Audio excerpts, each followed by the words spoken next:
Okay, Gwen, what was your first connection to Rodborough?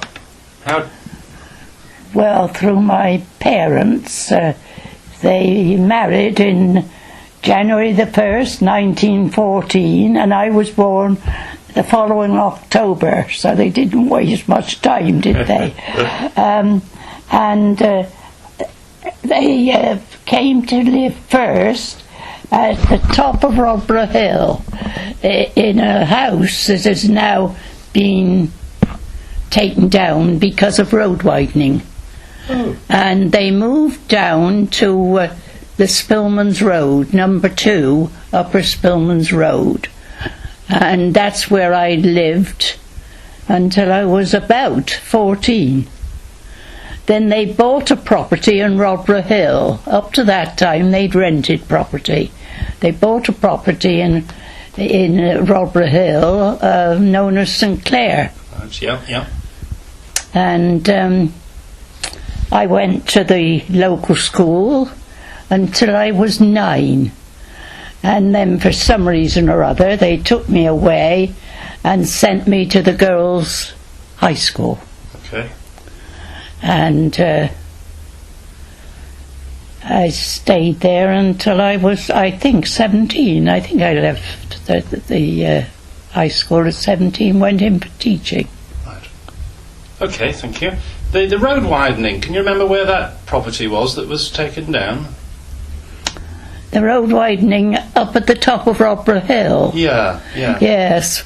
Well, I can dimly remember that the house where we lived, I've forgotten the name of it, that had to be taken down entirely in order to give access to the road going on to the common. There was one going on up to the common and one going along Rodborough. Oh, right. So it was there about near the corner, was it? Yes, it was. Where that... Right on the corner. So where that patch... That's gone. That house has got no more. Yeah. Would that be where the patch of green is, opposite the pub, do you think?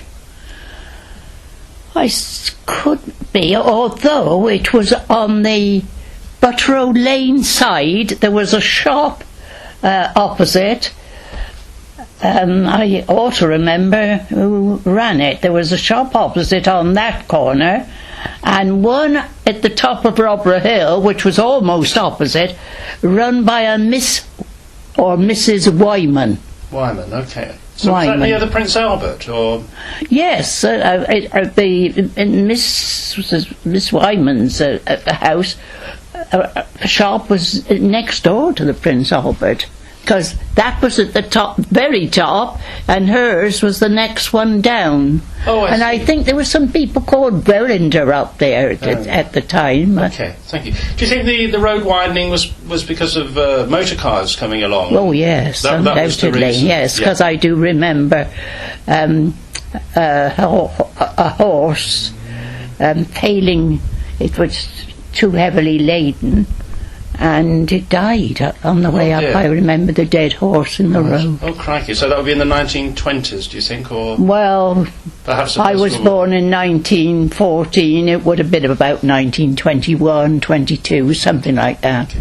Well, my dad was born in 1914, December the 18th. But was he? Yeah, so you're almost about the same. And my mum, July the 14th, 1915. Oh, yes. Oh, yes, very close then. Now, here's a hard question. Your first impression or memory of Rodborough, casting your mind back, what comes into your mind? First memory?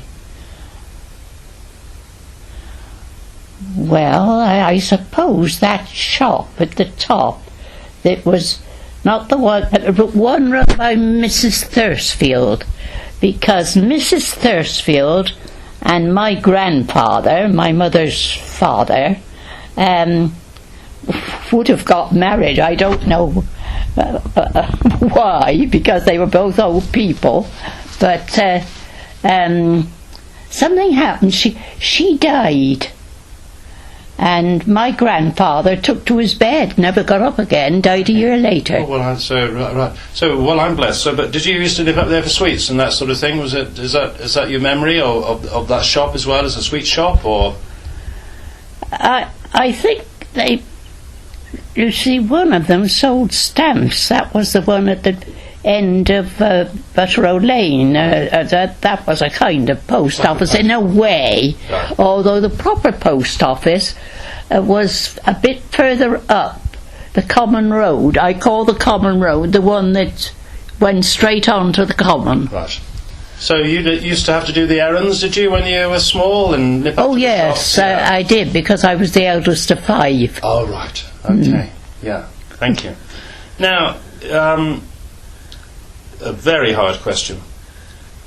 Comparing Rodborough in 2009 with some of your early memories, how much has it changed, and what the biggest changes?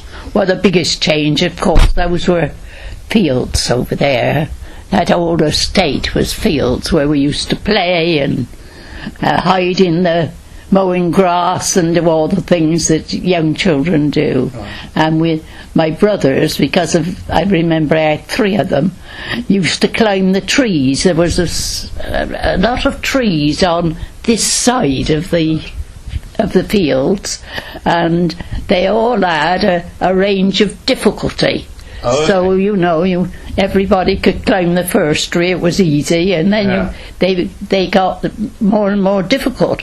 But of course, as there was a stream going down through, it was quite fun, really, because some of these branches were very, I don't know what word you can use, they were very pliable, and so you could stand back on the bank and you could clutch the branch and make a little run and get over the stream. Oh, right. I suppose you did that, did you, as a Yeah, I child? did things like that. Yeah, swinging across. So Rodborough was much more country then than more of a suburb of Stroud.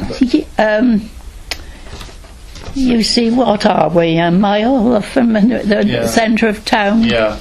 Yes. I suppose from an early age my mother liked crowds, and of a Saturday night Stroud was quite festive, really. Right. You know, people used to come out from the country areas and brighten the place up, and I suppose because she didn't want to go alone, and Dad was always busy. I mean, he had a job that sometimes took him round to the office on evenings. My mother used to take me into Stroud with her from an early age. Right. So do you walk down the road, or would you cross the fields to get into Stroud? Oh, we go down the road. Go down the road, yeah. Yes. Yeah. And across the road at the bottom and up into the town. It was quite a walk. Right, yeah. Any stories about events or incidents in Rodborough you could tell us about?